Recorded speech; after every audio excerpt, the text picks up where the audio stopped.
Mic on ಆಗಿಲ್ಲ ನೋಡಿ, mic on ಮಾಡಿ. ಏನ್ ಹೇಳ್ತಾ ಇದ್ದಾರೆ? 94D ಅಪ್ಲಿಕೇಶನ್ ತಗೊಳ್ಳಿಕ್ಕೆ ಅವಕಾಶ. ಹೇಳಿ.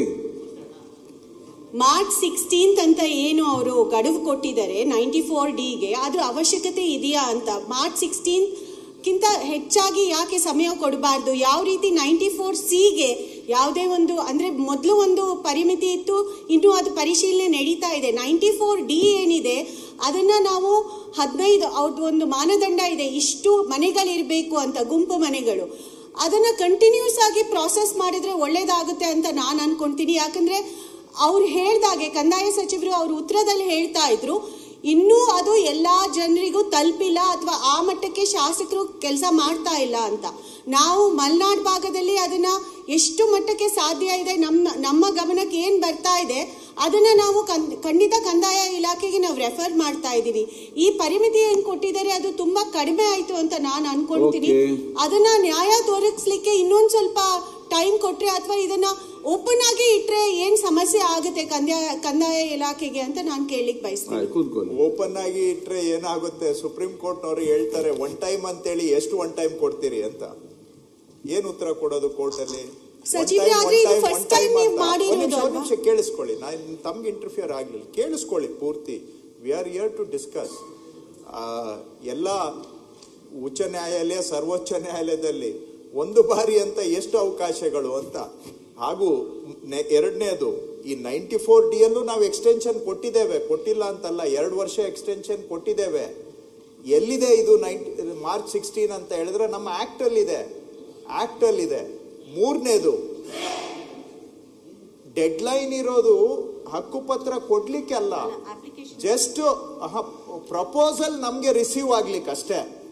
ಪ್ರಪೋಸಲ್ ಅನ್ನ ರಿಸೀವ್ ಮಾಡ್ಕೊಳ್ಳಿಕ್ಕೆ ಇದೆ, ಅದನ್ನ ಎಕ್ಸಿಕ್ಯೂಟ್ ಕಂಪ್ಲೀಟ್ ಮಾಡೋದಕ್ಕೆ ಏನು ಡೆಡ್ಲೈನ್ ಇಲ್ಲ. ಹಿಂದೆನೂ ಕೂಡ ಡೆಡ್ಲೈನ್ ಇತ್ತು ಆಕ್ಟ್ ಅಲ್ಲಿ, ಮತ್ತೆ 2 ವರ್ಷ ಟೈಮ್ ಕೊಟ್ಟಾಯ್ತು, 2 ವರ್ಷ ಈಗ ಆಗ್ತಾ ಇದೆ. ಏನಾಗಿದೆ ಈ ವ್ಯವಸ್ಥೆಯಲ್ಲಿ, ಎಷ್ಟು ಎಕ್ಸ್ಟೆನ್ಷನ್ ಕೊಟ್ಟರು ಇನ್ನೊಂದು ಕೊಡ್ತಾರೆ ಬಿಡು ಅನ್ನೋ ಮನೋಭಾವ ಬಂದ್ಬಿಟ್ಟಿರೋದ್ರಿಂದ ಯಾವ ಡೆಡ್ಲೈನ್ಗೂ ಅರ್ಥ ಇಲ್ಲ. ಇದು ನಿಮ್ಮ ತಪ್ಪು ಅಲ್ಲ ಅಥವಾ ಯಾರ್ದು ತಪ್ಪು ಅಂತ ನಾನು ಹೇಳಲಿಕ್ಕೆ, ವ್ಯವಸ್ಥೆ ಹಿಂಗಾಗಿದೆ, ಯಾವುದಕ್ಕೂ ಸ್ಯಾಂಕ್ಟಿಟಿ ಇಲ್ಲ. ಸೊ ಎಕ್ಸ್ಟೆನ್ಷನ್ ಅನ್ಲಿಮಿಟೆಡ್ ಆಗಿ ಕೊಟ್ಕೊಂಡು ಹೋಗ್ತಾ ಇದ್ರೆ ಯಾವಾಗ ಇದನ್ನೆಲ್ಲ ಮುಗಿಸೋದು? ಆವಾಗ ಆಕ್ಚುಲಿ ಅಫೆಕ್ಟೆಡ್ ಯಾರಾಗ್ತಾರೆ? ಸಾಮಾನ್ಯ ಜನ. ಯಾಕೆ ಅಂದರೆ ನಾವೊಂದು ಮಿಷನ್ ಮೋಡಲ್ಲಿ ಕೆಲಸ ಮಾಡಲಿಲ್ಲ ಅಂದರೆ ಬಡವ್ರದ್ದು ಕೆಲಸ ಅವ್ರು ಹೇಳಿದ್ರು, ಯಾಕೆ ಮಾಡೋದಿಲ್ಲ ಅಂದರೆ ಇದು ಬಡವ್ರ ಕೆಲಸದ ಕಡೆ ಗಮನ ಕೊಡೋದಿಲ್ಲ. ಸೊ ನಾವು ಮಿಷನ್ ಮೋಡಲ್ಲಿ ಈಗ ಇಷ್ಟು ನಾವು ಮೇಲೆ ಬಿದ್ದು ಗುರುತಿಸ್ತಾ ಇದ್ದೀವಿ. ಎಷ್ಟೋ ವಿಷಯಗಳ ಇವು ನಾವು ಇದು ಹೇಳಕ್ ಹೋದ್ರೆ ಡೀಟೇಲ್ ಆಗಿ ಬಹಳ ಟೈಮ್ ಆಗುತ್ತೆ. ಸ್ಯಾಟಲೈಟ್ ಫೋಟೋಸ್ ಕೊಟ್ಟಿದ್ದೇವೆ, ಯಾವುದು ಕಂದಾಯ ಗ್ರಾಮ ಇದೆ, ಯಾವುದು ಮನೆಗಳಿದ್ದಾವೆ ಆದರೆ ಗ್ರಾಮ ಇಲ್ಲ, ಸ್ಯಾಟಲೈಟ್ ಫೋಟೋ ಇಟ್ಕೊಂಡಾದ್ರೂ ಮಾಡಿ ಅಂತ ಹೇಳಿದ್ದೇವೆ. ಜಲ್ ಜೀವನ್ ಮಿಷನ್ದು ಡೇಟಾ ತಗೊಂಡು ಮಾಡಿ ಅಂತ ಹೇಳಿದ್ದೇವೆ. ಒಂದಲ್ಲ ಎರಡಲ್ಲ, ನಾವೇ ಸರ್ಕಾರದಲ್ಲಿ ಬೆನ್ನತ್ತಿ ಮಾಡಿಸ್ತಾ ಇದ್ದೇವೆ. ಆದರೂ ಕೂಡ ಕೆಲವು ಬಿಟ್ಟೋಗ್ತಾ ಇರೋದು ದುರಾದೃಷ್ಟ. ಬಟ್ ನಾವಂತೂ ಯಾವ ಎಫರ್ಟ್ ಅನ್ನು ಸ್ಪೇರ್ ಮಾಡಿಲ್ಲ ಇದನ್ನ ಗುರುತಿಸ್ಲಿಕ್ಕೆ. ಈಗ ಕೊನೆಗೆ ಅವ್ರಿಗೆ ಹೇಳುವಂತದ್ದು ಓಪನ್ ಎಂಡೆಡ್ ಬಿಟ್ರೆ ಏನು ಅಂದ್ರೆ, ದಿನ ನೀವು ಎಷ್ಟು ಬೇಕಾದ್ರೂ ಪ್ರೈವೇಟ್ ಲ್ಯಾಂಡ್ ಆಗಲಿ ಸರ್ಕಾರ ಲ್ಯಾಂಡ್ ಆಗಲಿ ಎನ್ಕ್ರೋಚ್ ಮಾಡ್ತಾ ಇರಿ, ನಾವು ನಿಮ್ಗೆ ಇವತ್ತಲ್ಲ ನಾಳೆ ಹಕ್ಕುಪತ್ರ ಕೊಟ್ಟಿದೀವಿ ಅಂತ ಸಂದೇಶನೂ ಕೊಟ್ಟಂಗೆ ಆಗುತ್ತಲ್ವಾ? ಅದನ್ನು ಯೋಚನೆ ಮಾಡಿ ನೀವು. ಅದಾಗಬಾರ್ದು. ಯಾವುದು ಹಿಂದೆ ಆಗೋಗಿದೆ ಅವ್ರಿಗೆ ಪರಿಹಾರ ಕೊಡಬೇಕು, ಆದರೆ ಇನ್ನು ಮುಂದೆ ಈ ರೀತಿ ಆಗದಾಗೂ ನೋಡ್ಕೋಬೇಕು. ಈ ಜವಾಬ್ದಾರಿನೂ ನಮ್ಮ ಮೇಲಿದೆ. ಬಟ್ ನಾವು ಪ್ರಯತ್ನ ಮಾಡ್ತೇವೆ, ನೀವು ಸ್ವಲ್ಪ ಸಹಕಾರ ಮಾಡಿ ಅಂತ ಕೇಳ್ತಾ ಇದ್ದೀನಿ ಅಷ್ಟೇ. ಈಗ ಪ್ರಶ್ನೋತ್ತರ ಮುಗಿದಿದೆ, ಲಿಖಿತ ಮೂಲಕ ಪ್ರಶ್ನೆ ಮಂಡಿಸೋದು. ಅಧ್ಯಕ್ಷ ಒಂದೇ ಒಂದು ನಿಮಿಷ.